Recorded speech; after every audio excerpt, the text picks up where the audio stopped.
All right, guys, happy Wednesday. Mic check. Yeah, looks like we got microphone. The AMC Q1 results just posted. The phone call will be in about 30 minutes. So I very quickly plopped the actual numbers into my spreadsheet. So maybe we can compare that to the forecast and we can talk about some of these numbers. But let me pull the numbers down to the screen here where you guys can. And let me pull the comments down to this monitor down here where I can see them.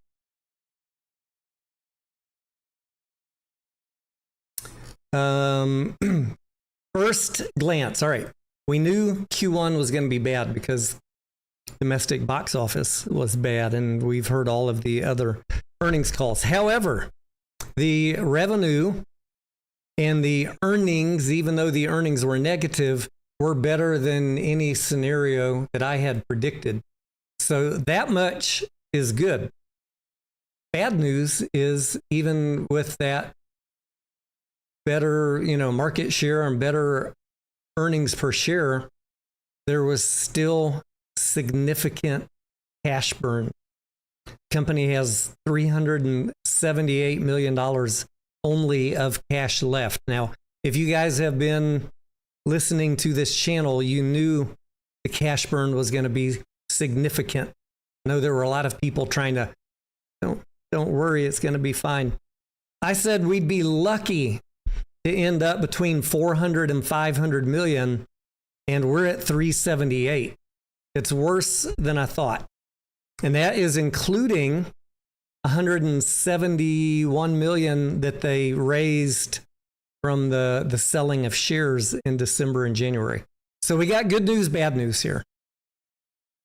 Well, I mean, if you consider negative earnings bad news, maybe we got bad news. But in terms of market share and box office, it came in better than we thought. So total revenue, 862 million.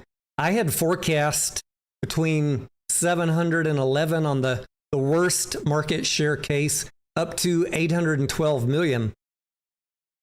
So 862 that's a pretty good beat. Let me make this a little bit bigger. 862 is better than my best forecast of 812. So that's great. Operating, let's bring up the actual income statement. Operating income and expenses. Do I have a line item for that? Yeah, that is about 200 million more than I had forecast. Oh, no. I got it. That is, sorry.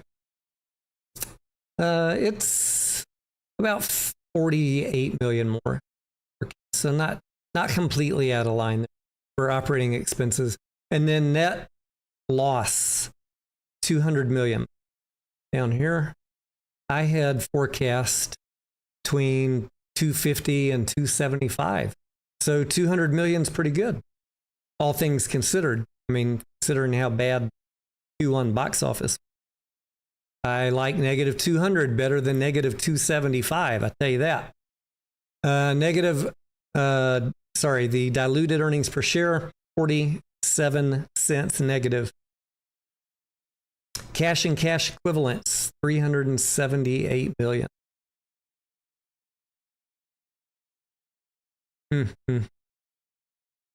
Net cash used in operating activities, 370 million.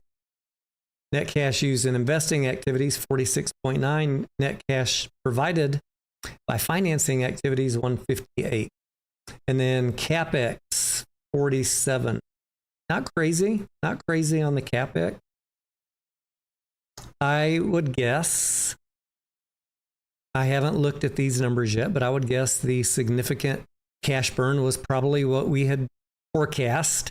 That accounts payable that had stacked up at the end of Q4, those bills come due we'll be able to look on the balance sheet, and if we compare AP last quarter to this quarter and see what the number is. Attendance down. I'm not going to look, the quarter sucked for the entire industry. So the attendance being down, not unsurprising. Average ticket price up. Food and beverage costs slipped a little bit. Revenue slipped a little bit in Europe. Average screen count is down as they continue to close outdated and non-performing theaters. And contribution margin per patron up slightly, even in Europe.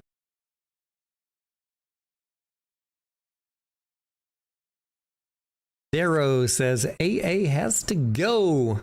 I love when you guys make these comments. I always like to follow up with, what are 3 specific things you'd like to see a new CEO do differently? Because I want to see how many steps ahead you guys thought this. I don't know. I don't have a good answer for you what a different CEO could do differently. Companies, what, break leases, get sued, close theaters faster, sell Europe. I don't know. What would you do differently?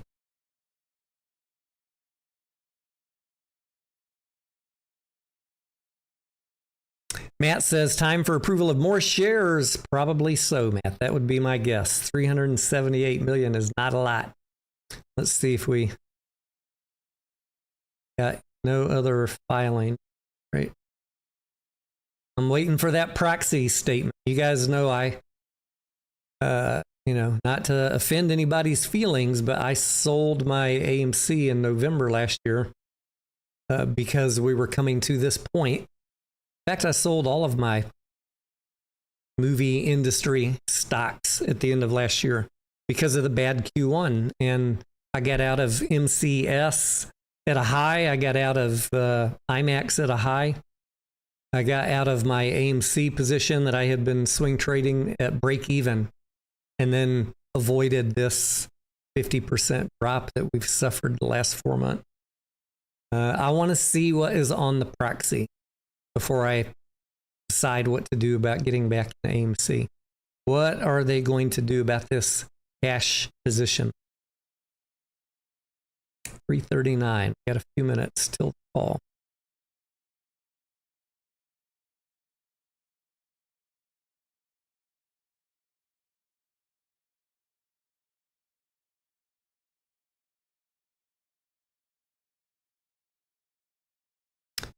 Investment income includes a $2.9 million loss on Hycroft Mining. I saw people pumping Hycroft. Hycroft's gonna save AMC this Q1. No, not really. Even if Hycroft doubled in price, it's not going to save AMC quarter. Just being real. I'd rather be real with you than pump you up with a bunch of false hopium like some of these other folks do. I'd love to see Hycroft go up, but even if it doubled, it's going to be meaningless to AMC in terms of impacting a quarter. Hycroft needs to be in production, generating revenue, and then maybe it'll have some long-term meaningful contribution. I sure hope so. Looking forward to that day. I think Hycroft is announcing results today too, aren't they? Mr. 201 says, why do you always talk about AMC when you don't have a position? Because I'm analyzing it for deciding when is an opportune time to buy at a low. Because the last 3 times I swung trade it, 2 of them I made significant gain. It was one of my best trading stocks in 2024. I don't know what you guys are doing. I look at the financial statements. I think about what management is likely to do. I try and get out. If they're going to dilute, I wait for the price to tank. I go in and buy it cheap. And then when it runs up, I sell it. Rinse and repeat. That didn't quite work out for me in November. I got out at break even, but the 2 trades I took on it prior to that, I did fantastic. And I'm watching the box office anyways because I'm trading other tickers in the industry. So you think I should just not report on AMC? Seems odd. It's the largest in the industry. Anya, good afternoon. The stock whiz says if the shorts get margin called, then AMC will go. I'm not sure if that's, are we using sarcasm or serious, stock whiz? What is AMC's short?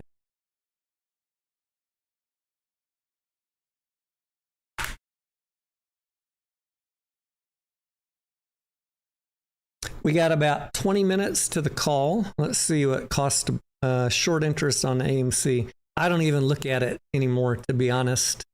If it's not over 20%, I don't care. 13.5.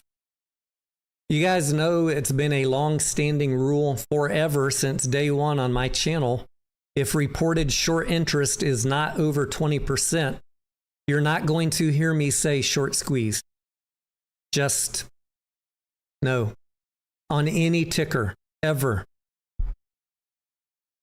You can use whatever data someone gives you that they can't back up and have whatever theories you want, and I will never make fun of you and I'll never try and talk you out of it.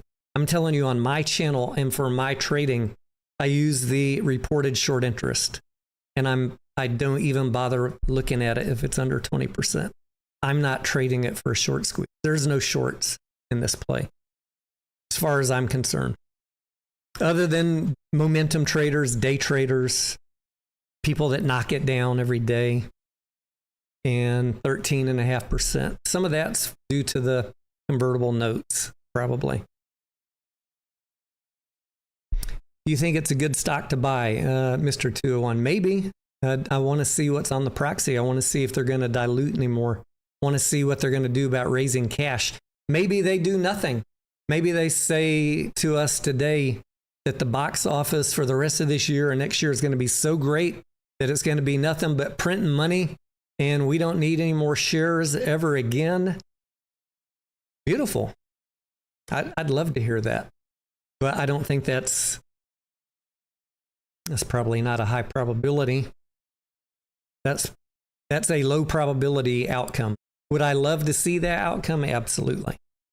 I think if I was in charge of AMC, I'd be thinking not having shares is a strategic risk if shit hits the fan. Sure would like to have some in the back pocket, even if we didn't need to use them. That's what I would be thinking if I was sitting up there in the glass windowed mahogany desk conference room in Leawood, Kansas. I'd be wanting some security in my back pocket.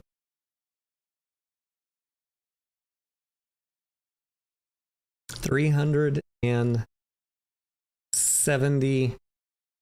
million. And did you know that the company has like another $45 million in debt that is coming due, 2025 debt?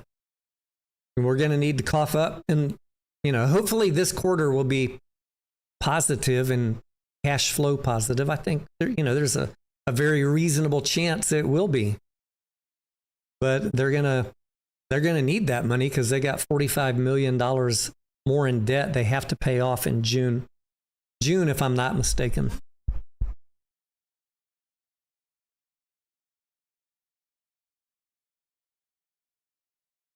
Lazen, how you doing, buddy? Long time no see. Diana says, strong reminder that January 2021 reported short interest on AMC was 12%. That was true. But as I've often said, we're not in 2021 anymore. I know you guys hate it when I say that. I have been telling you since August of 2022, we're not in 2021. It's not the same play. The company ran out of cash and ran out of shares. And now we're back in the same boat. we got APE. They ran out of cash and ran out of shares 2 years ago. We got APE. They survived until here, which is a springboard to ostensibly much better times. But now they're out of shares and they're out of cash. I say out of cash, you know what I mean. I mean, 378 is pretty low. Maybe they just roll the dice. Maybe they're good with that. What do y'all think? Think they're going to be good with 378? Tubby says your previous videos forecasted cash positive. No. I was one of the most negative, I'd say, voices out there, and I hate using that word, but realistic, telling you there would be significant cash burn. In fact, I put videos out with the thumbnail on fire, if you recall. Cash burn, I've been telling you guys since January, was going to be very big for this quarter.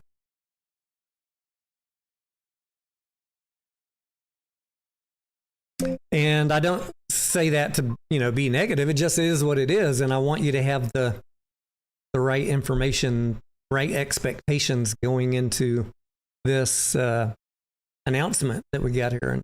So revenue and earnings were better than I expected, even though the earnings was a loss. Cash burn was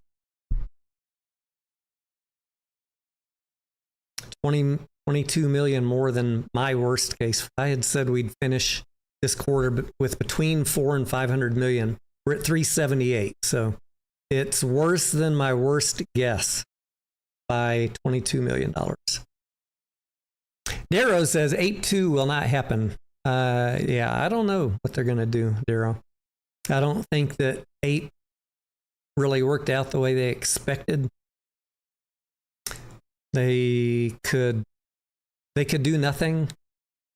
They could roll the dice on box office. They could raise more debt, which we've talked about is not a great option because they've been doing such good work at paying off the debt. I hate to see them go borrow more money. Then you're left with a couple options, right? Raise cash with common or raise cash with preferred. The preferred shares the company has are what we call in Delaware the blank check preferred stock. Company can literally put on their cap of imagination and create whatever they want. It's a literal blank check, and they don't need your permission to do anything with it. They can come up with whatever they want. So that's an option to them that doesn't require a vote.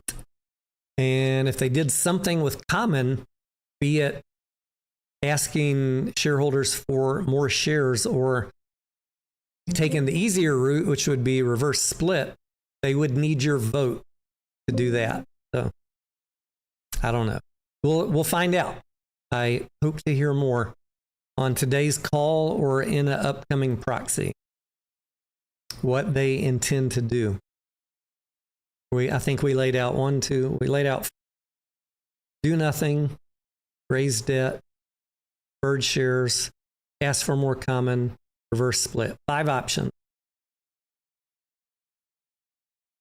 They could go bankrupt, Mocha Joe says. I mean, they could, but that doesn't seem like the path they've been working to all these years. I think they'll go down fighting.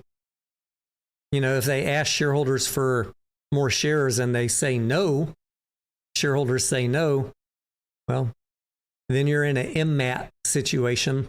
Right after shareholders did not approve more shares, the company said, well, fuck you, and filed bankruptcy. You're not going to let us raise cash, we're done. That could, AMC could say, hey, look, we tried. You guys said no, and we're going to get reorganized in Chapter 11 and been nice knowing you. I hope it does not come to that. Sincerely do.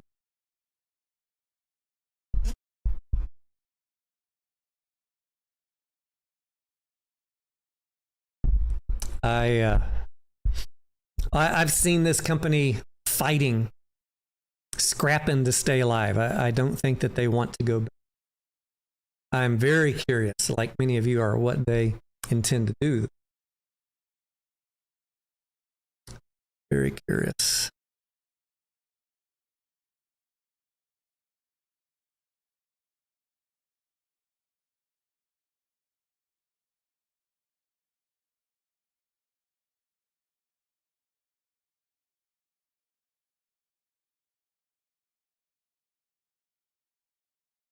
Get this call queued up here. We're going to be starting the call in about 8 minutes, and then I will shut up.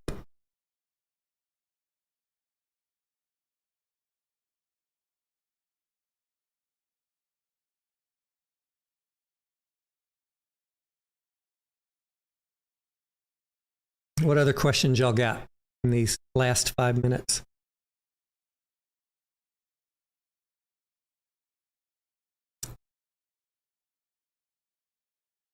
BD says, hopefully we get some directions from this call. Yes, I hope so. I hope we get some guidance.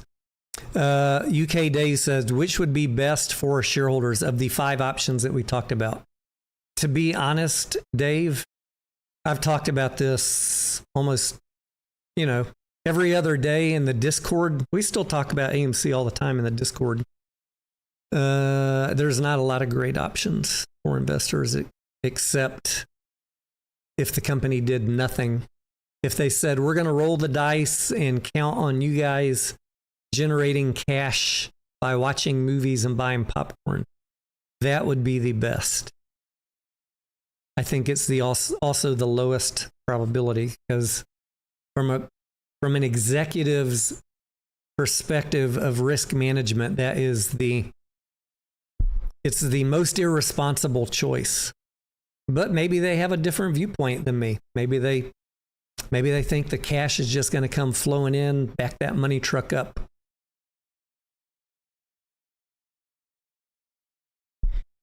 Your wife's boyfriend says AMC tokens. I mean, you guys know I proposed many times to Adam Aaron to sell a AMC popcoin. He never responded to me. So if that's what you're talking about, should they sell a crypto, or I don't know, try anything at this point, Adam? Magnetic resonance, do they have access to a line of credit? Remember a quarter or two ago, Magnetic, they canceled the line of credit. If I recall correctly, around the time that they refinanced the debt, they canceled the line of credit. I know GameStop did the same thing, and I don't think I'm confusing them. I think they both canceled their line of credit.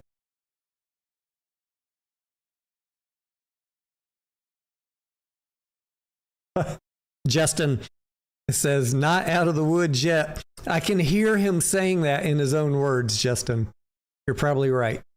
Even though, Q1 was weak as we expected, he's going to pivot real quick and talking just like they did on the Marcus Corp call. They're going to pivot real quick into talking about how good Q2 is. But we're not out of the woods yet. We're a little low on cash. And here's where we need your help.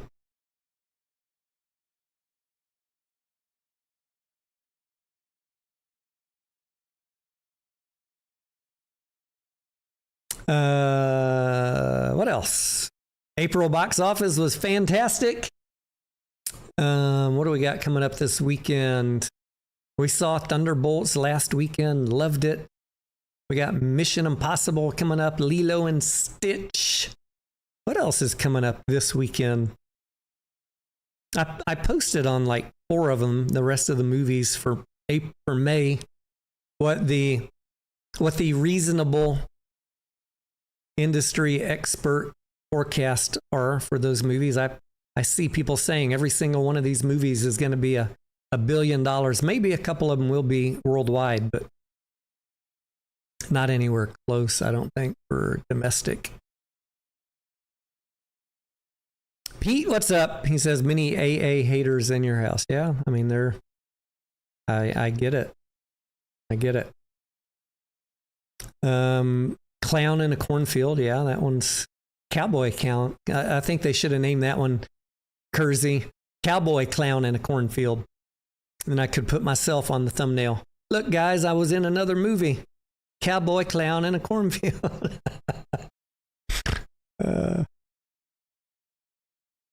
Final Destination Bloodlines. Yeah, that one, I know my wife is super excited about going to see it. Me too. I enjoy that kind of crazy Final Destination type shit. Tubby Tubby, sorry to hear that. $250K down the toilet. Well, if you got shares, I hope you're selling covered calls, buddy. That's all I can tell you. Over the last year, I've watched a lot of people in our Discord completely repair their position by talking to us in the Discord. I don't talk about this stuff on YouTube because I don't need any more death threats. But I know people that were down over 100K after the AMC Aproverse split that completely fixed it. It required buying and selling covered calls and actively managing your stock, not just sitting back hoping for a MOAS. But if you're ever ready, we're always here to share experience. I don't want to convince anybody of what to do. I don't care what you do with your shares. But if you want to know what other people are doing, we're happy to share what we're doing.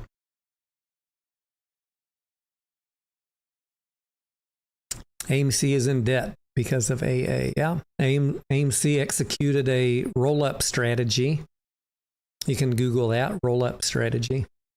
A common strategy used by public or private companies to buy up all competitors and become the big dog on the block. And then hopefully if revenues keep going in the direction they had forecast when they drew up their plan, you get economies of scale by cutting out overlap and unnecessary staff. And that plan was maybe going to work, but we will never know because then COVID hit. And if you've created a leveraged strategy for yourself using a roll-up and then you get zero revenue for a year, well, you're fucked. You're fucked.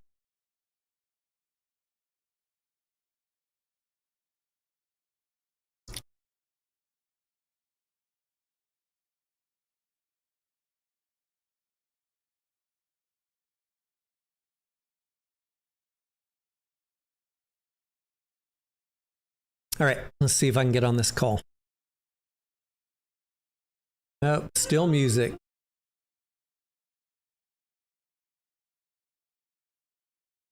Starting any minute, though. Yeah, goddamn COVID. I mean, for all I know, guys, it could have been a fantastic plan. We will never know. It's easy to throw stones after the fact. Most of us came in after the fact. We knew that the company was not making money, didn't have revenue. You knew their balance sheet. To blame them now seems a little weird to me. Like none of this was new information. It didn't just get dropped on you as a surprise. It was always a risky play. The balance sheet's always been the balance sheet. What do you want me to say?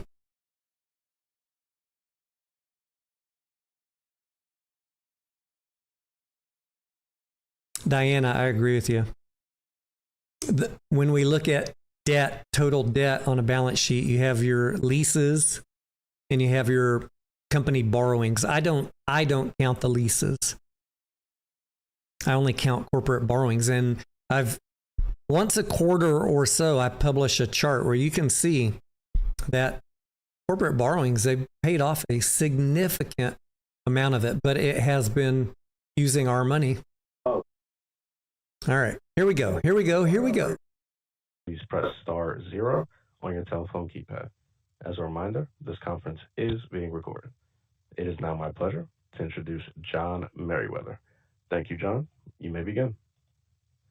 Thank you, Julian. Good afternoon, everyone. I'd like to welcome you to AMC's first quarter 2025 earnings webcast. With me this afternoon is Adam Aron, our Chairman and CEO, and Sean Goodman, our Chief Financial Officer. Before I turn the webcast over to Adam, I'd like to remind everyone that some of the comments made by management during this webcast may contain forward-looking statements that are based on management's current expectations. Numerous risks and uncertainties and other factors may cause actual results to differ materially from those that might be expressed today. Many of these risks and uncertainties are discussed in our most recent public filings, including our most recently filed 10-K and 10-Q. Several of the factors that will determine the company's future results are beyond the ability of the company to control or predict. In light of the uncertainties inherent in any forward-looking statement, listeners are cautioned against relying on these statements. The company undertakes no obligation to revise or update any forward-looking statements, whether as a result of new information or future events. On this webcast, we may reference non-GAAP financial measures such as adjusted EBITDA and constant currency, among others. For a full reconciliation of our non-GAAP measures to GAAP results, please see our earnings release posted in the Investor Relations section of our website earlier this afternoon. After our prepared remarks, there will be a question and answer session. This afternoon's webcast is being recorded, and a replay will be available in the Investor Relations section of our website at amctheaters.com later today. With that, I'll turn the call over to Adam. Thank you, John. Good afternoon, everybody, and thank you for joining us today. Anyone who's ever driven a car knows that you spend far more time looking out the front windshield than you do looking at the rearview mirror.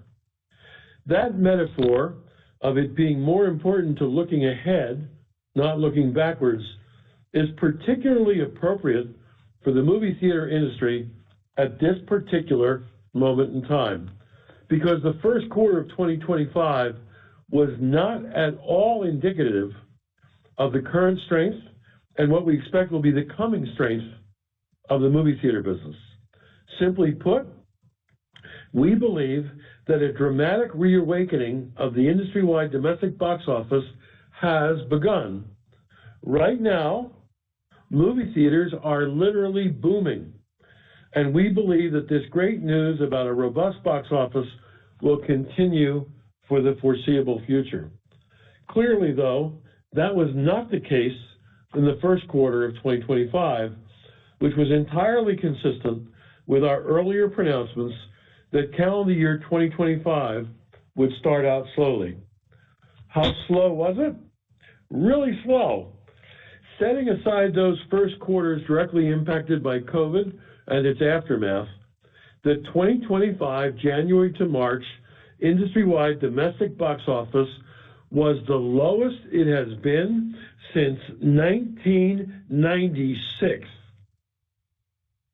But fortunately for us, in brilliant contrast to Q1 of 2025, we continue to believe that movie-going demand for the balance of 2025 and all of 2026 will show great strength. So much so, in fact, that we now believe that the full year 2025 industry-wide domestic box office will come in at the high end of our previously forecasted range of it being $500 million to $1 billion ahead of the industry-wide domestic 2024 box office. Even more compelling, we also believe that the 2026 box office will wind up being considerably larger than that of 2025. After all, the April 2025 industry-wide domestic box office, April being the first month of Q2, was double the box office of April 24. And so far in May, the box office again has been running at double the rate of a year ago. And the movies that will be released through the end of 2025 are barn burners, one after another. As examples, just look at the dozen hit movie titles being released over the next 11 weekends, including, among others, Disney's Lilo and Stitch, as well as Elio, Tom Cruise's Mission Impossible: The Final Reckoning, Sony's Karate Kid, and 28 years later, Lionsgate's John Wick movie, Universal's How to Train Your Dragon and Megan 2.0, along with Jurassic World Rebirth, Apple's F1, Warner's DC Studios' Superman, and Paramount's Smurfs. All the way through year-end, we will be seeing a potpourri of movie riches gracing the silver screens of AMC theaters and Odeon cinemas. It's going to be one potentially huge movie after another, after another, after another, all the way through the year-end opening of Avatar: Fire and Ash in mid-December. Moving from the industry to AMC, we can take great comfort in AMC's resilience being on full display in the first quarter of 2025. AMC surpassed Wall Street expectations, yet another quarter that's been the case. And our ability to continue growing per patron operating metrics, including achieving an all-time first quarter record for U.S. admissions revenue per patron, despite the challenging box office backdrop, speaks volumes about the enduring power of the AMC brand, the exceptional appeal of both our AMC Stubs loyalty and A-list subscription programs, and our market-leading premium format offerings.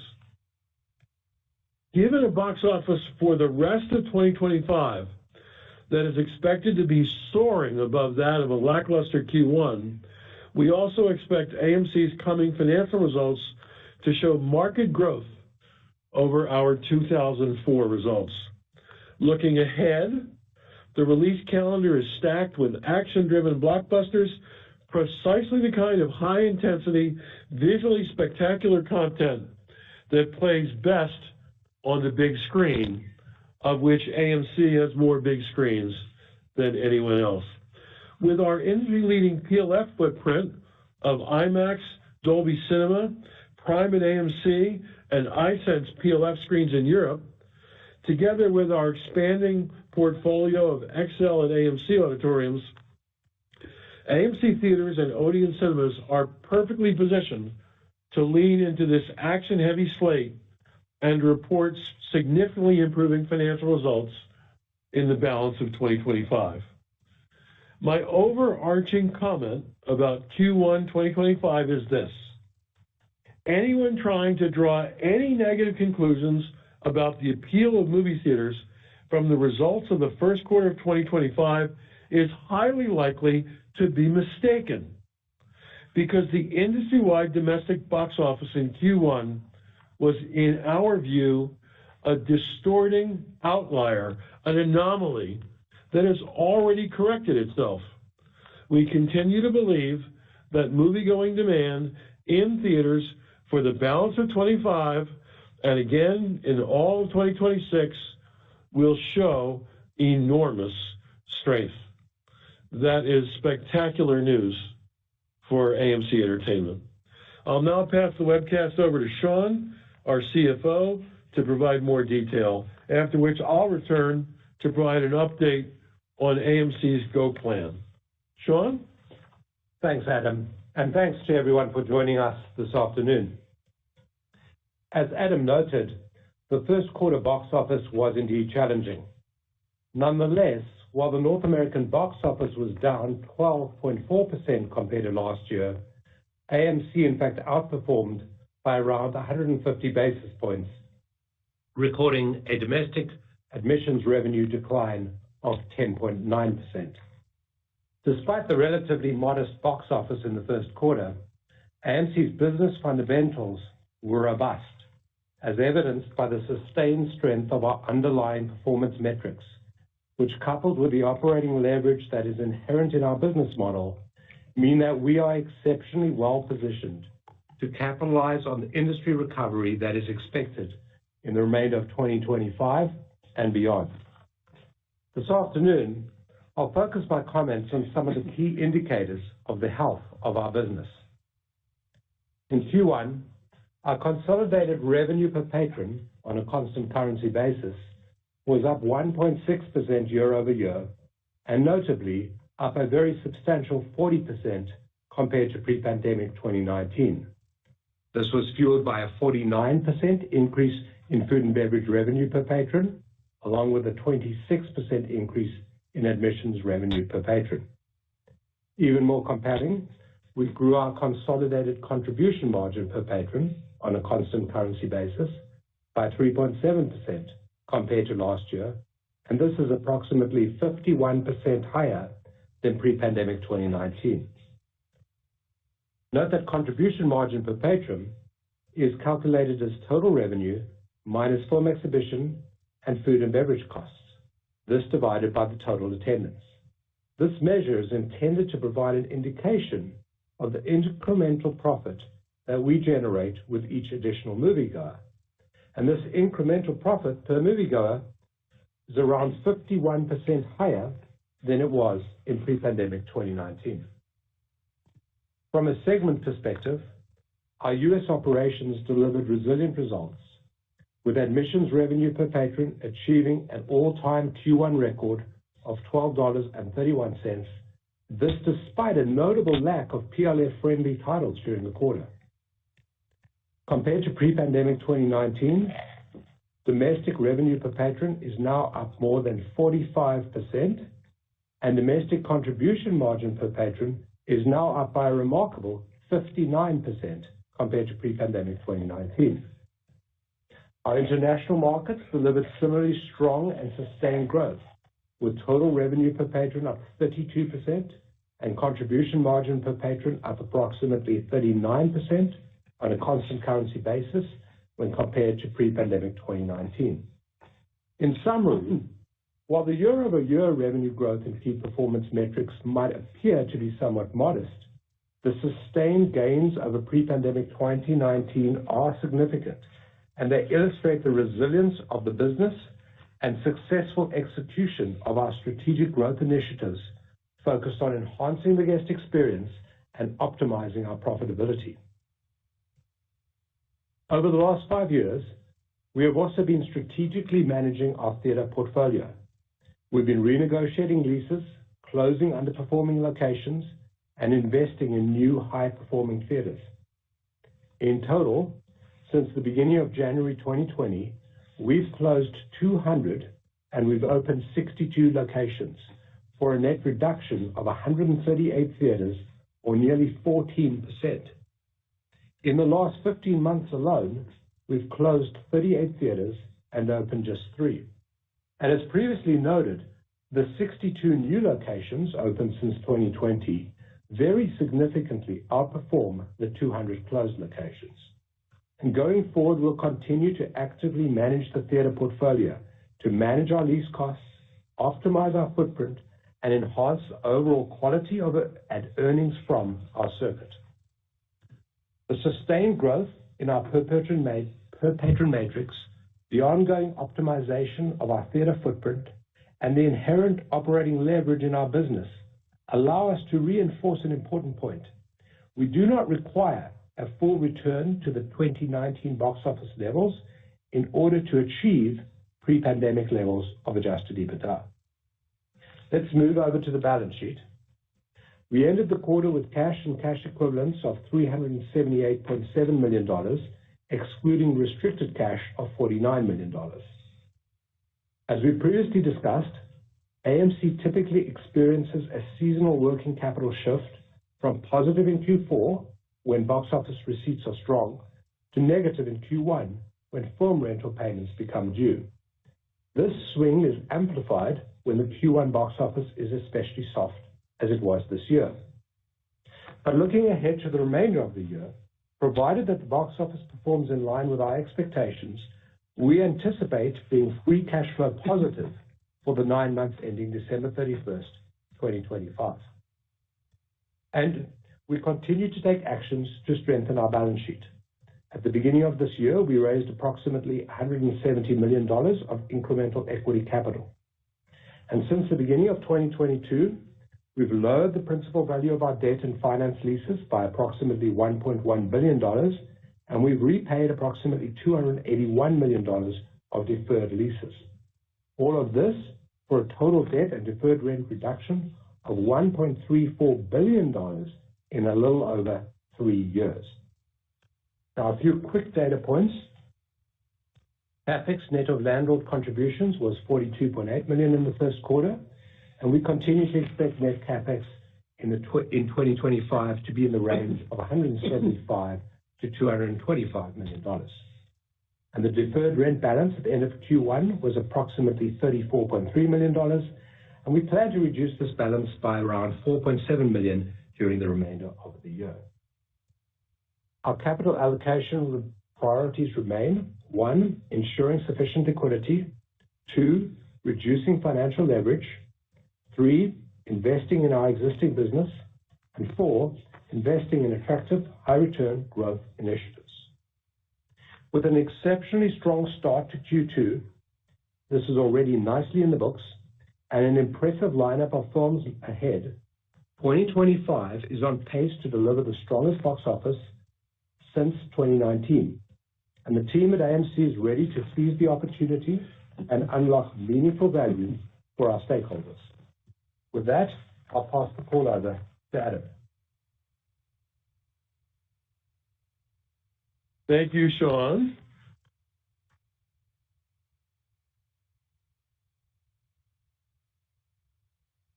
Today, I'd like to take you a little bit deeper into how we're proactively positioning AMC to capitalize on what we firmly believe will be a resurgent box office for the balance of 2025 and full year 26 and beyond. It starts with our strategic playbook, the AMC GO plan, a forward-leaning, intentionally designed blueprint to elevate the guest experience at AMC theaters and Odeon cinemas. It was named the GO plan, G-O, because we're going on the offensive. Well, frankly, we got tired of being on our heels defensively for the past 5 years, and it's time to move forward with big ideas. The GO plan is built around AMC's most compelling competitive strengths: our unmatched customer loyalty programs, our sophisticated marketing engine, our innovative food and beverage offerings, and our global leadership in immersive premium large format experiences. AMC is already the global leader in premium large format and extra large format screens, with more than 600 such screens in total. That's more premium experiences than that offered by any other movie theater operator in the world. But under the AMC GO plan, starting this year in 2025 and continuing in the years ahead, we are going to further that lead, and we'll do so in a big way. We expect to grow our premium large format and extra large format screens from more than 600 now to more than 1,000 in the months and years ahead. To do so, we'll be doubling our footprint of upgraded IMAX with laser screens by converting some of our older IMAX auditoriums into state-of-the-art IMAX with laser systems. We're also growing our count of Dolby Cinema screens by almost 25%, adding about 40 more. Both of these growth initiatives are structured so as to require minimum upfront capital expenditures from AMC. We expect to more than triple our number of Prime and AMC screens in the United States, growing the number of theaters with Prime to 100. And something I'm particularly excited about, we've also just opened our very first XLF, or extra large format auditoriums in the United States. This initiative is a smart, capital-efficient way to spotlight the largest non-PLF auditoriums in our circuit, all of which will feature massive, at least 40-foot screens or larger, and all with crisp 4K laser projection. With clear XL branding both inside the theater and across our app and website, guests can easily identify and choose this enhanced format. We expect to roll out as many as 50 or more XL at AMC locations by the end of 2025, and by the end of 2026, we should have around 250 XL and AMC screens in place in the United States joining the 65 XL screens that we piloted last year in Europe to great success. Innovation is in our DNA at AMC, and we're turning up the volume on that innovation with a dynamic new partnership with CJ4D-Plex. Over the next 30 months, including some this year being installed, we will bring 40 4DX and 25 ScreenX auditoriums to audiences across the United States and Europe. In Europe, we've already opened ScreenX auditoriums in 6 Odeon Cinema locations where guest feedback has been quite positive. We're eager to scale this next level experience to even more moviegoers worldwide. Additionally, our Laser at AMC initiative, in partnership with Barco, delivers a brighter, sharper, more energy-efficient projection experience that happens to be quite eco-friendly. It isn't just for XL at AMC auditoriums that we have laser projection. In fact, we already have deployed Laser at AMC projection across nearly 40% of our U.S. circuit, and we will take laser projection to the entire domestic fleet of our theaters on a multi-year rollout. Another initiative under the AMC GO plan is the transformation of select high-traffic theaters with premium seating upgrades. Not necessarily recliner seats, because the theaters could not afford the seat loss of putting in recliners, but much improved, wider, more comfortable padding, rocking seats.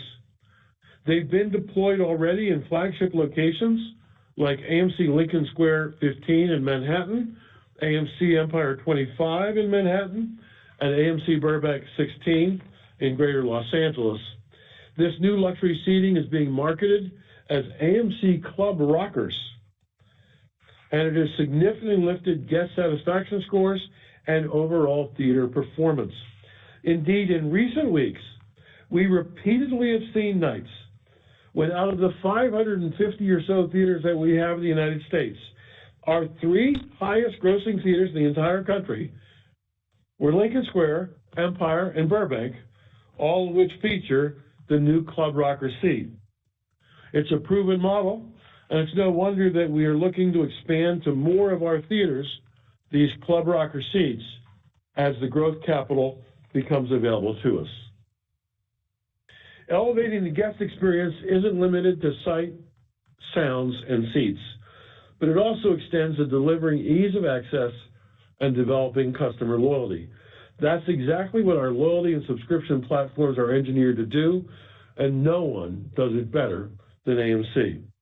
In January of this year, for example, we launched AMC Stubs Premier Go, a new tier within our AMC Stubs loyalty program that increases the rewards received by guests who see at least 8 movies per year or who earn 5,000 Stubs points annually.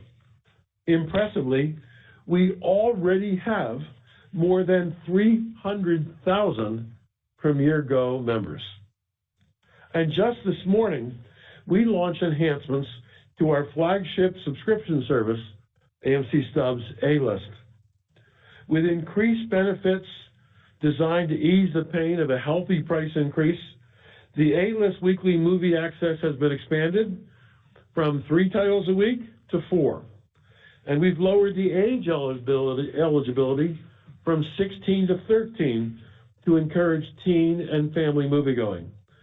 We've also simplified how A-listers can check in at our theaters with a new in-app photo ID system, eliminating the need to produce a physical identification card. And we've introduced a new A-List Classic tier, a streamlined, lower price plan for guests who prefer to watch a maximum of 1 movie per week only at our AMC Classic locations. This new offering broadens our reach and makes subscription moviegoing accessible to even more consumers. As we close today's formal remarks, we do so with genuine momentum. April delivered a powerful rebound at the box office and set the tone for what we believe will be a breakout second quarter for AMC and a post-pandemic record-setting 2025 for AMC as well. The road ahead is packed with blockbuster titles, and with the successful execution of our AMC GO plan, we are enhancing every aspect of the movie-going experience at AMC and Odeon, from immersive premium large format and extra large format auditoriums to upgraded seating, from innovative loyalty to innovative subscription programs, all designed to increase attendance, to deepen guest engagement, to increase guest satisfaction, and to grow both AMC's revenue and our EBITDA. After 5 challenging years, we believe the tide finally has turned and that the future looks encouraging, not just for a quarter or two, but for an extended multi-year period of sustained growth and increased shareholder value. Having said that, there are still other important achievements needed for full recovery, but we are optimistic that we'll get done what needs to get done, and that AMC is poised to capture the momentum arising from a strengthening 2025 and 2026, and what we believe will be an even brighter future ahead. With that, Sean, let's turn to questions from equity analysts and from our retail shareholders. All right, thank you. We'll now be conducting a question and answer session. If you would like to ask a question, please press star 1 on your telephone keypad. A confirmation tone will indicate that you are in the question queue. You may press star 2 to remove yourself from the queue. For participants using speaker equipment, it may be necessary to pick up the handset before pressing star keys. One moment while we poll for questions.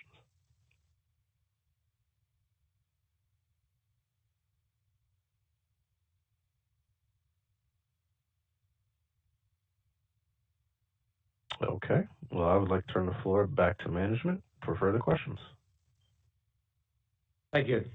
So, Adam, the first question from our shareholders is related to the tariffs. Is that no analyst questions at all?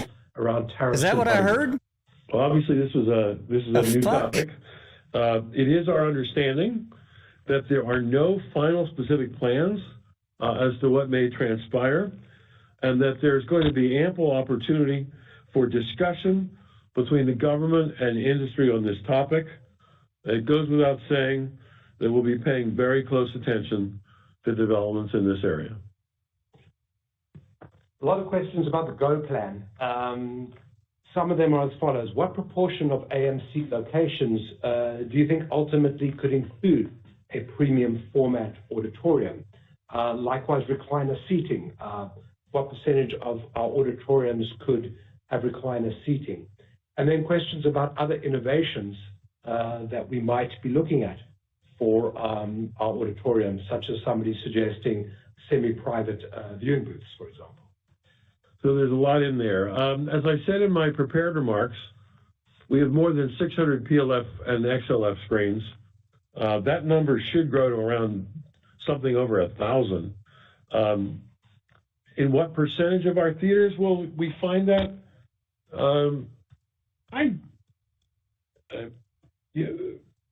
In the plans we have now, probably will hit 3/4 of our theaters worldwide, but that's just the plans we have now. We've only announced 250 XL auditoriums in the United States.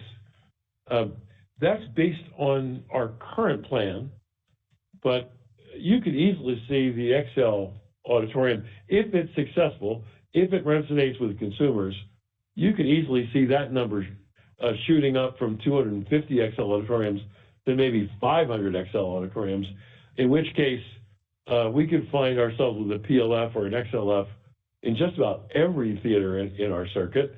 Depends what the guest response is.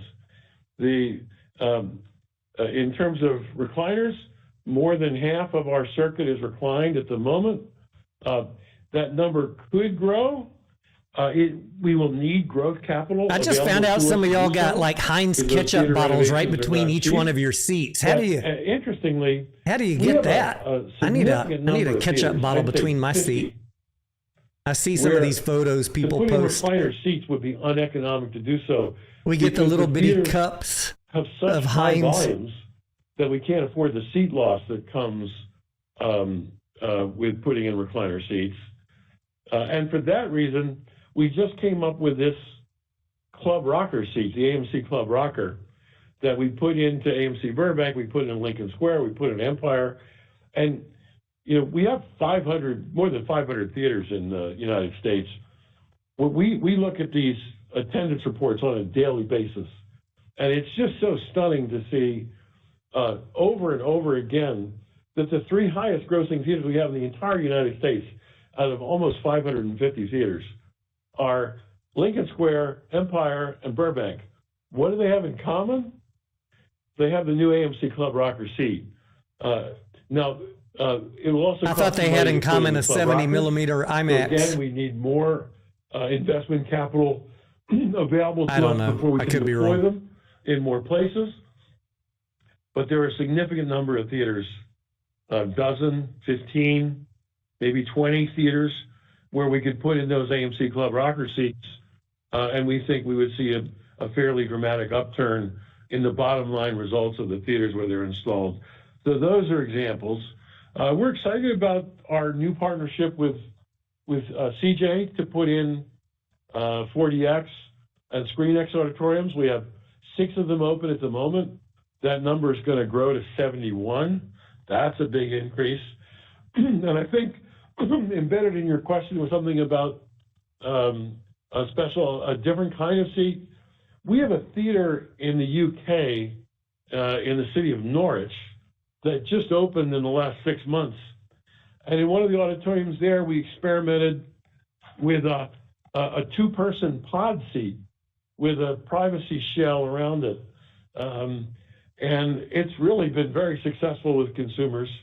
That's like some Cathay Pacific first class shit, sounds like. Of course, again, that's going to require some having investment capital to deploy. And I have to emphasize here on the GO plan, we are very disciplined about our CapEx spending. You know, we're down to somewhere between $175 and $225 million a year.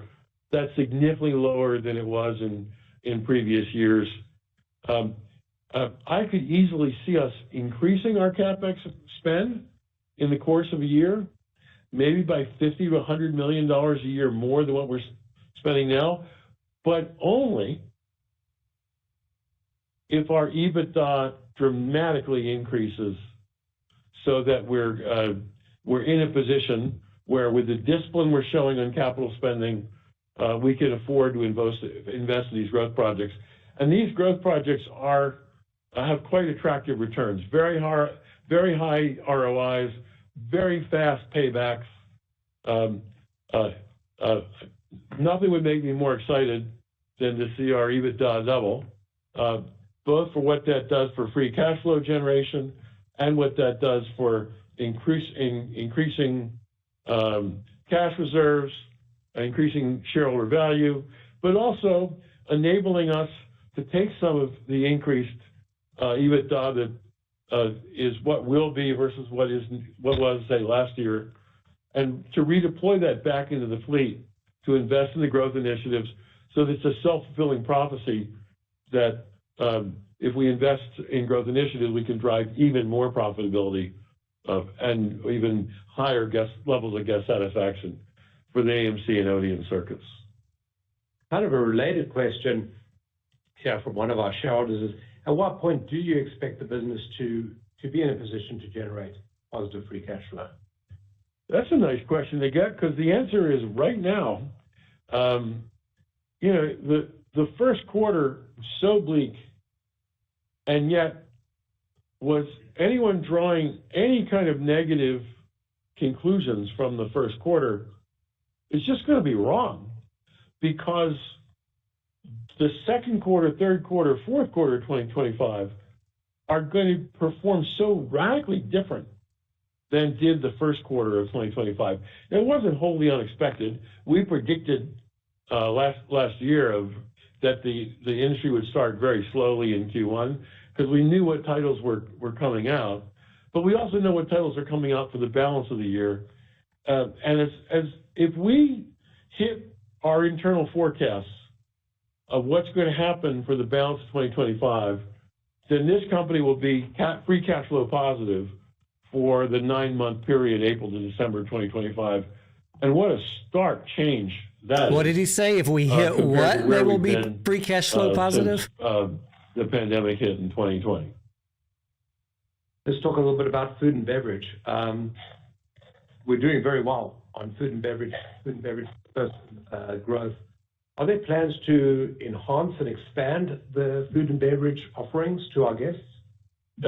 Sure, there are. You know this better than anybody, Sean. We're so proud of what we've done to drive the revenues of this company and cut the cost of this company such that our contribution per patron is up more than 50% above where it was pre-pandemic levels.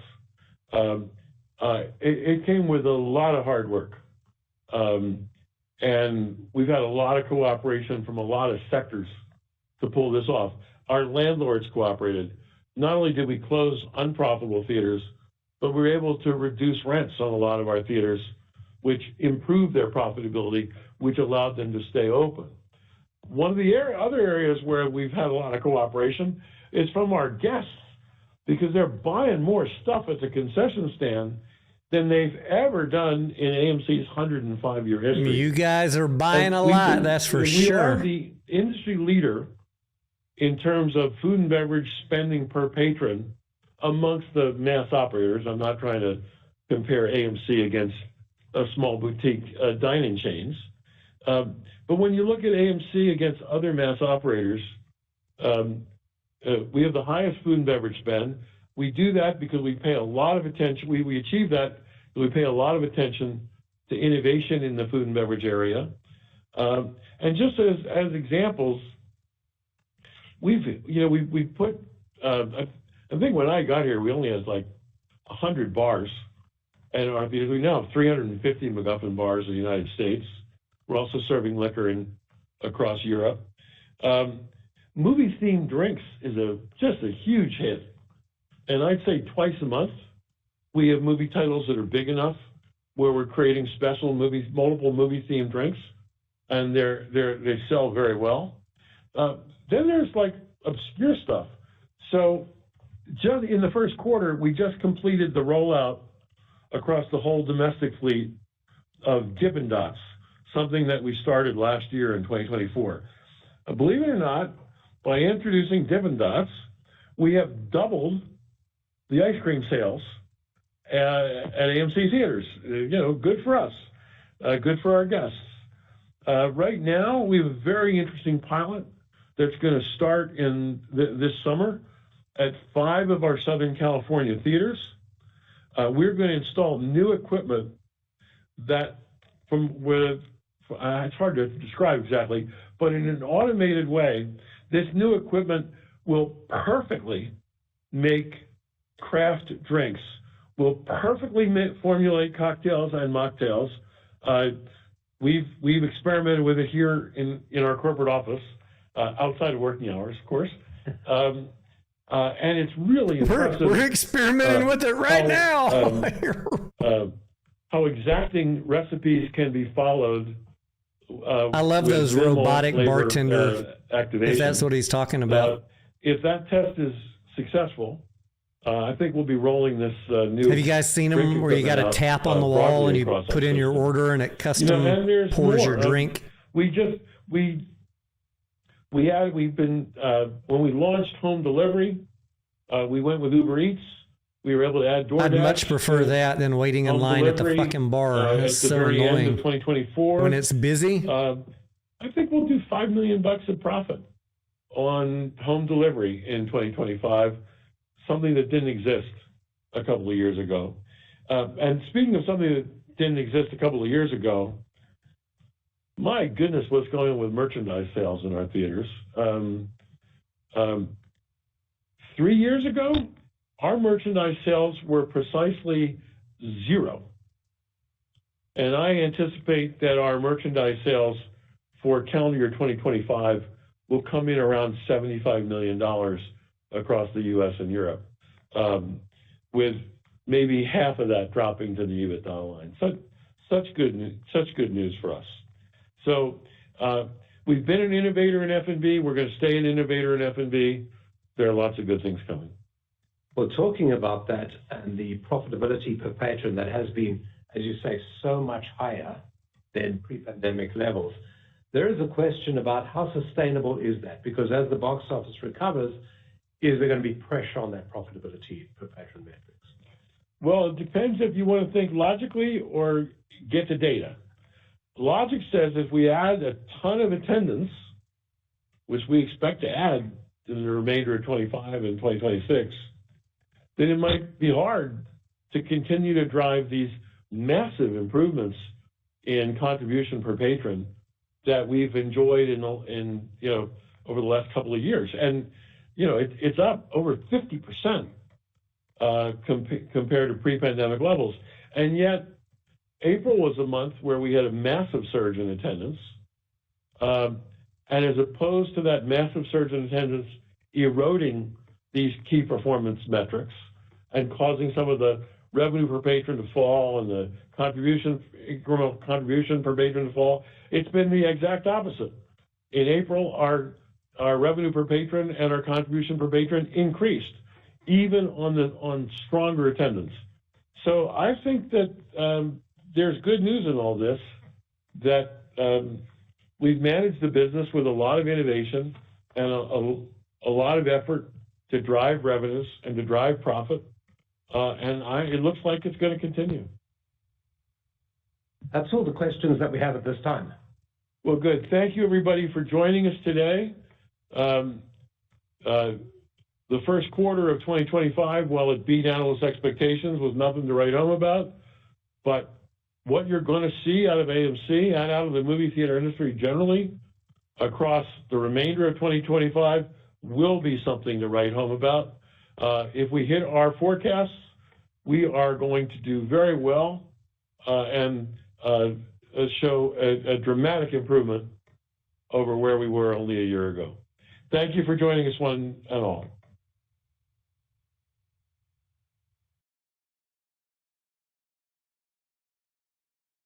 Wow.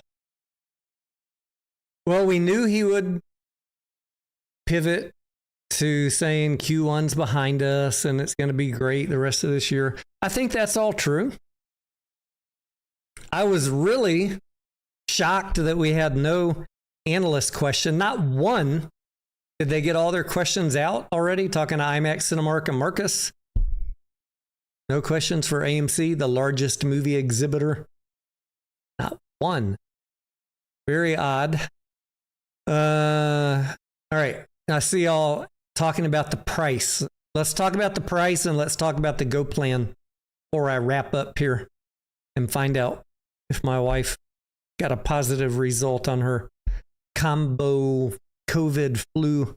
She's in bed with like 104 fever. And I dropped off a test, ran to the store and got her a test right before this call. So I don't know what the result is.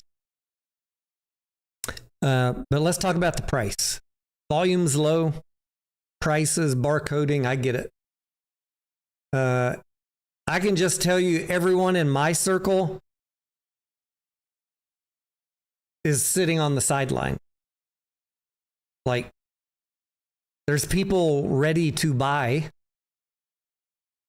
and not going to buy until we find out what's on a proxy statement.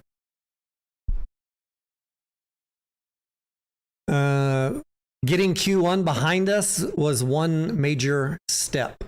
Now things look really rosy for the industry, 100%, including AMC.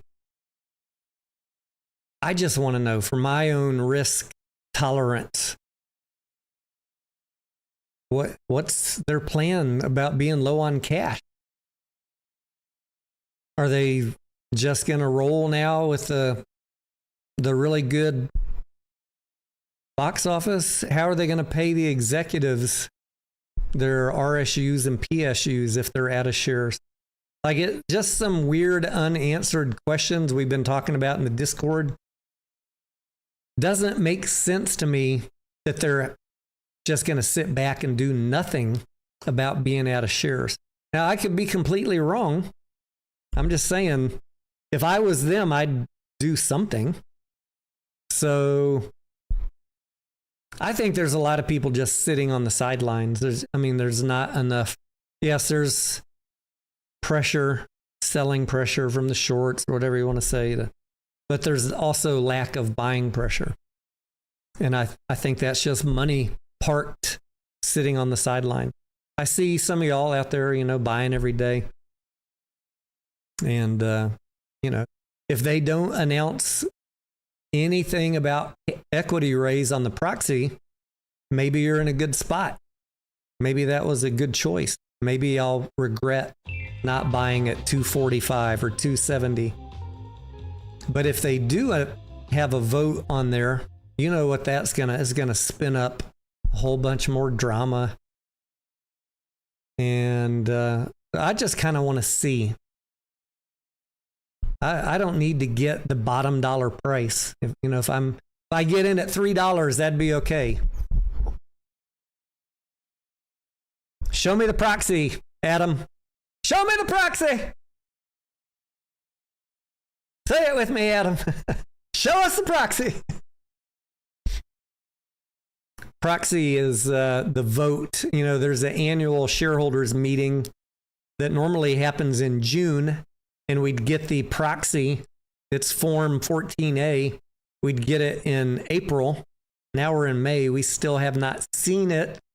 And our little betting pool in the Discord is they wanted to get this earnings call out of the way and then drop the proxy. So any day now. Any day after this afternoon. Once they drop the proxy, they typically drop it about 60 days before the annual meeting. And by my calculations, they should have the annual meeting no later than July 5th. Unless they're going to break the Delaware rules. Which they could. Not like anybody's going to put them in jail. But that means around, 60 days before July 5th would be any day now. Doesn't have to be exactly 60. It has to be, I think, what is it?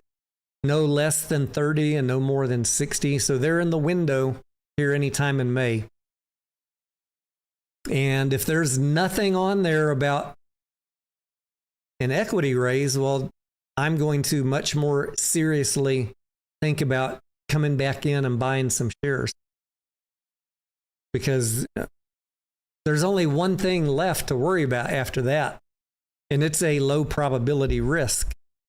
That June lawsuit thing from the bondholders. That's the other thing that I'm worried about. But everything is a risk decision, right? We all got to think about what's the probability of the worst case versus the best case outcome, and what is the result of a worst case and a best case. I think that the probability of that lawsuit going worst case, AMC losing, is pretty low. So I'm not super worried about it, but if AMC loses that case, the results could be pretty bad. So it's kind of like, low probability. I get it. Manage your risk, because if you're wrong, could get fucked. I'm not super worried about that loss. I don't think anybody wants the company to go bankrupt, even though the bondholders are suing them because they lost their collateral. It doesn't benefit them to drive the company into bankruptcy. They want to be made whole. They want some settlement. So that's probably the likely outcome.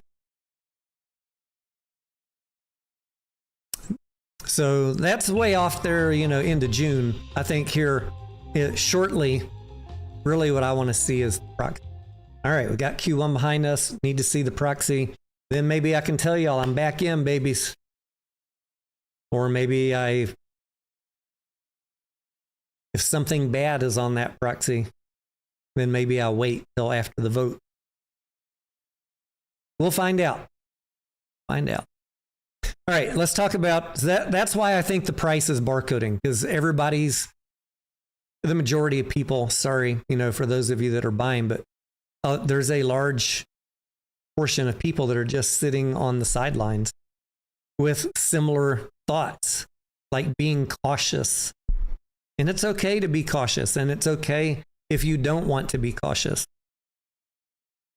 Everybody's got their own way to analyze and live with their risk decision. I don't want to live with regret, so I'm being cautious. And if I don't catch the bottom, that's okay with me. I'm positive about the future. All right, Go Plan. Let's talk about Go Plan. Sean Goodman said CapEx for the year 175 to 225 million. That is a standard CapEx year for AMC. It's about half split between maintenance and upgrade. But since he's talking about spending more money on upgrades, you might ask yourself,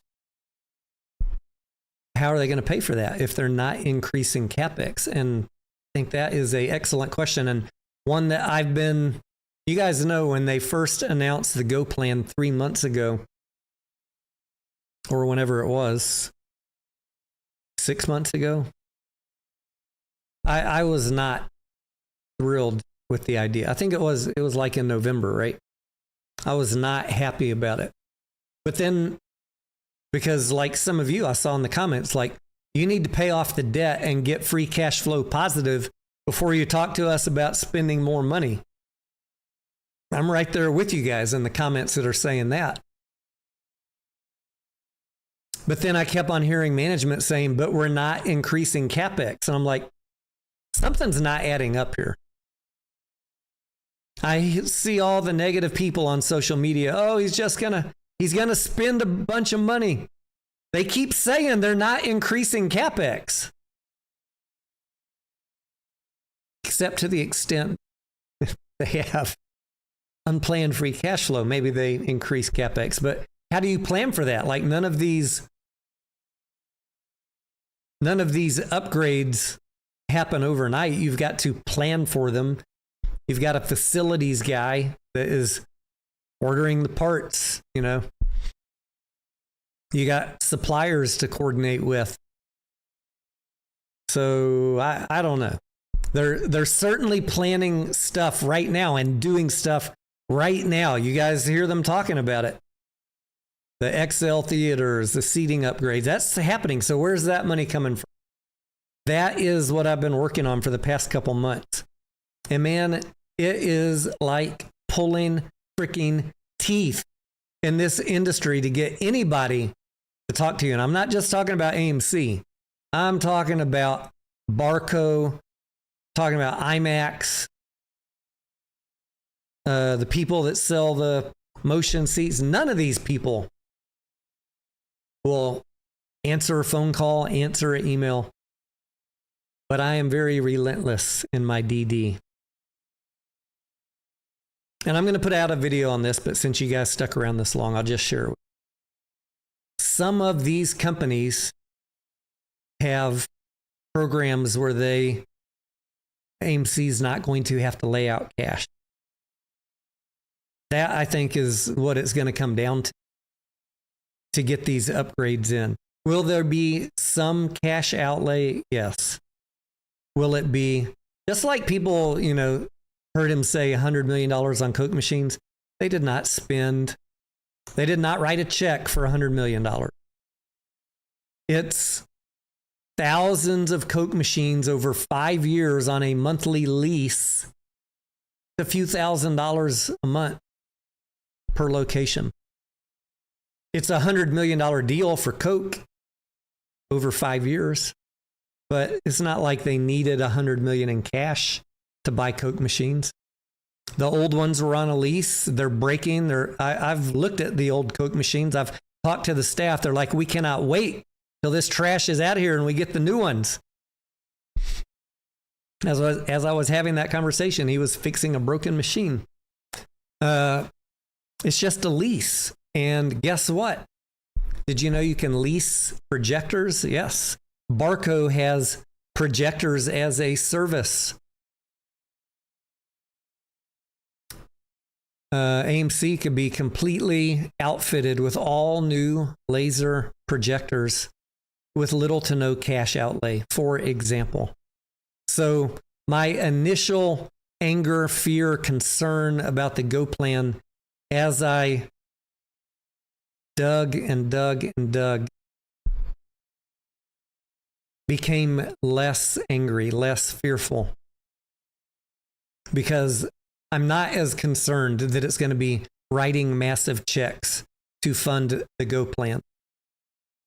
But what's the gotcha? Anybody know? Who's my math whizzes? If they're not paying for it up front, what is the gotcha? That dude says no soda machines cost that much. I mean, I put out the tweet. Go look on my Twitter. I put out the numbers and I fact checked them.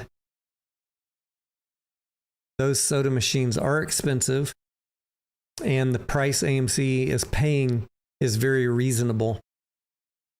When you do the division of 3 to 5 to 8 Coke machines per location times 1,000 locations times 5 years times 12 months per year, it's really not that much. I mean, you'll pay for it in a day or two of Coke sales. Sounds like a lot. And this is what I've admonished. I've sent them emails. You guys need to explain this stuff to people. Adam, Sean, John, I should not have to be doing this work. Why can't you just explain it?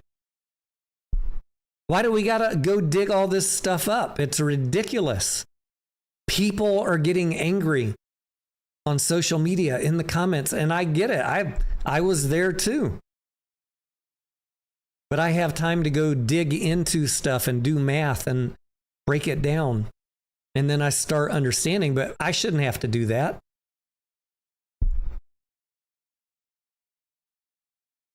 Yes. All right. I see a couple of y'all saying in the comments, Dink and others, operating cost, right?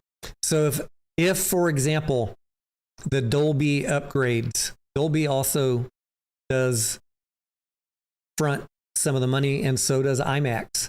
They will front some of the money. And I know Barco will front all of the money for the projectors. You can Google it, Barco projectors as a service, or laser as a service. I forget what they call it. I'm going to do a video. I'll show you all the DD. Yeah, if you're not paying for it up front, it's going to hit OpEx down the road. It's going to get buried in as an expense. I mean, it's going to be amortized over a long period of time. Not like you're going to have to pay for a $1 million projector on month one. It's going to be divided out. Revenue share.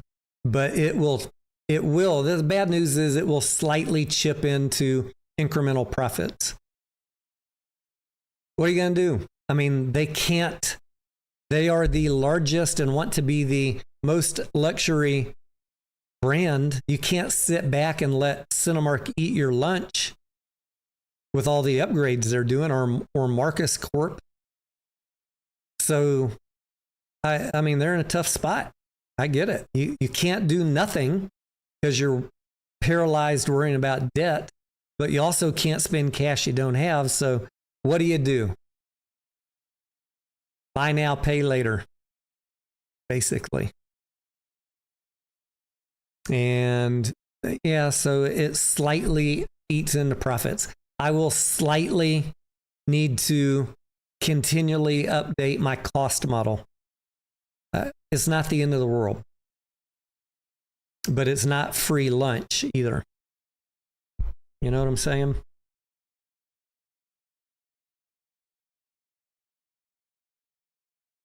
So for now, I'm not telling you to change your mind on how you feel about the Go plan. I'm telling you that over the last couple months, as I've been doing all this work, I've become less angry about it. I've become more understanding about how they could do it. Is that exactly what's happening? Nobody will freaking answer. Not one person. And I've been putting off this video because I keep on asking them, can you, we can be off the record, bros. Just give me a little something. But that is what I believe is happening based on information I was able to dig up. Tiger Diesel says, AA sounded like he was eating a free lunch during the call. Yeah, sounded like he was having, someone said he's having a glizzy. Your wife's boyfriend says AMC is a part of Cinema United, represents more than 32,000 movie screens in the U.S. and more than 30,000 screens in 88 countries. Is that Cinema United? Is that what NATO renamed themselves? I don't recall.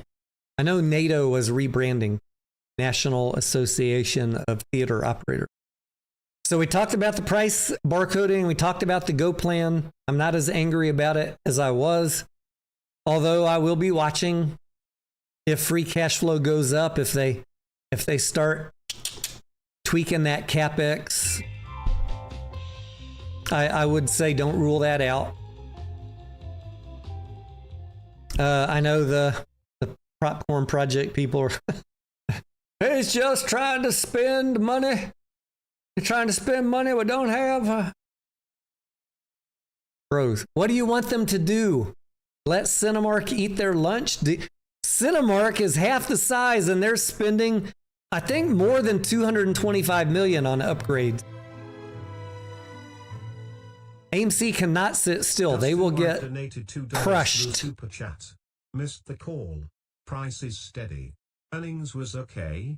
If AMC does nothing, as Kevin O'Leary says, they will get crushed like the bug that they are. They'll get crushed by the competition who, over the next 2 years, will install bigger, better, and brighter everything. Better seats, brighter lasers, 270-degree screens.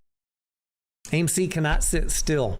So buckle in. You're either in for it or you're not. And if you're not in for it, no hard feelings, but no complaining if you stay in.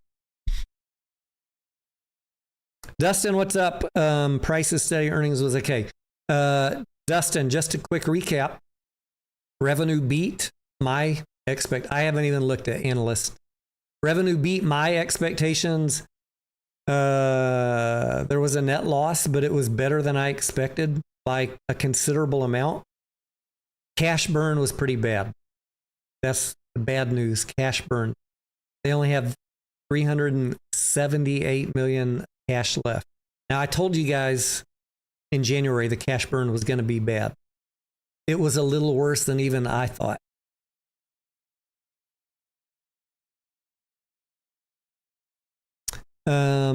Davey says, what about Adam Aaron paying Nicole Kidman? I've tweeted about that a couple of times, Davey, with a DD link for you. You can go through my Twitter, and look for AMC and Nicole Kidman. And I put the link from Variety where they let us know that the bulk of that money went for TV advertising at a time when no one was going to the theaters. Nicole Kidman did not get $24 million. And that's not my opinion. This is a industry trade rag article, Variety. In their words, the bulk of the budget went to TV airtime. And I think that they added at a time when the company needed to convince people to go back to the movies. So I don't know. I'm not a marketing major. I was an economics and finance major. Minor, sergeant major. Who am I to critique how they spend their marketing dollars in 2020, 2021? when the industry has been decimated and they're trying to convince people come back. I just think about the social media impact that commercial had. They more than got their money's worth out of it. But what do I know? I'm not a marketing major. And if you are, then I'll respect your thoughts on it. Otherwise, we're just two dudes who are angry about the company spending money, and we probably don't know what we're talking about. Did Adam hit it? I don't know. I mean, would you blame him? Would you blame him, Davey?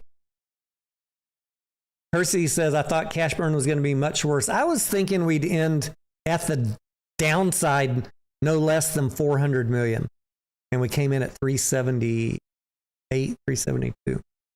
So, yeah, I saw people being way more pessimistic even than me. I saw some telling you guys, oh, they're going to be fine. 600 million. I'm like, oh, look at the accounts payable. Listen to what they said in the last call. It was not ever going to be good, the cash burn. That was people not using their head or their ears and smoking a little too much of the hopium pipe. It's okay. I mean, it's in the ballpark of what I thought it would be. Now it's out of the way now. Now all we need to know is what are they going to do about it, if anything. If anything. Cash on hand is, I think, 372, 378. Something like that. And where is it?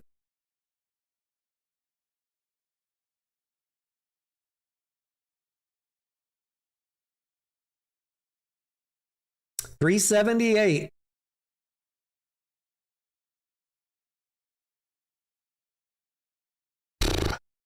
I would have preferred, that I'd be wrong and that it come in at 600 like some of these guys were telling you. Believe me, I love it when I'm wrong on stuff like that.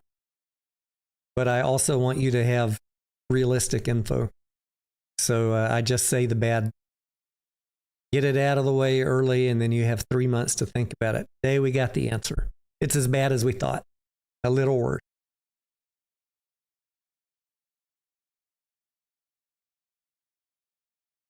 Jersey says, I've been dreading Q1 for like 18 months. So you knew about it long before I did, Jersey. So hat tip to you. Hat tip, not hat tit. That's a whole different ball game. Mitch says, what's your quarterly box office estimates to turn profitable for Q2? Right now, based on my spreadsheet, and I will update it based on today's numbers, my cost model for every quarter this year shows on. Now, we beat the market share in Q1, but Q1's kind of wonky because the box office was so low. And the titles were a big carryover on IMAX from those big end of year titles. So if we just use average market share capture, I'm saying somewhere in the ballpark of 2.55 billion to break even. 2.55 billion domestic box.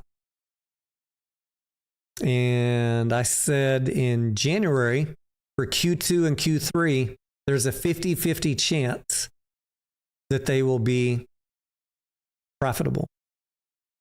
I'm getting to the place where I think it's greater than 50% now for Q2 because we're already 200 million ahead of where I thought we'd be.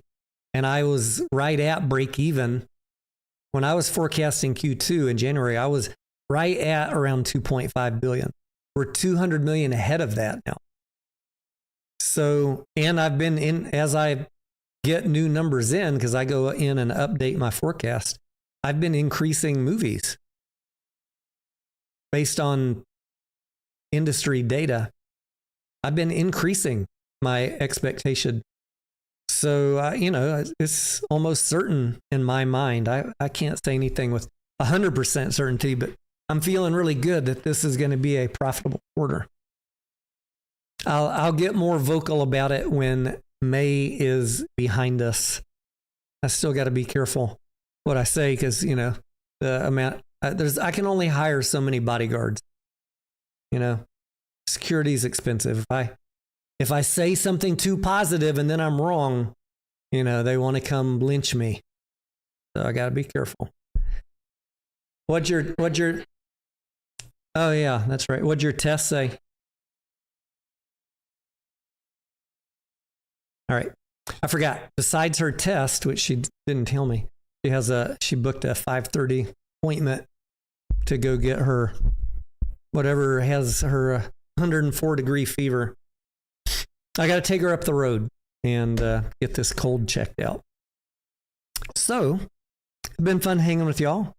Hopefully we had a little good conversation back and forth here. Thank you for the questions.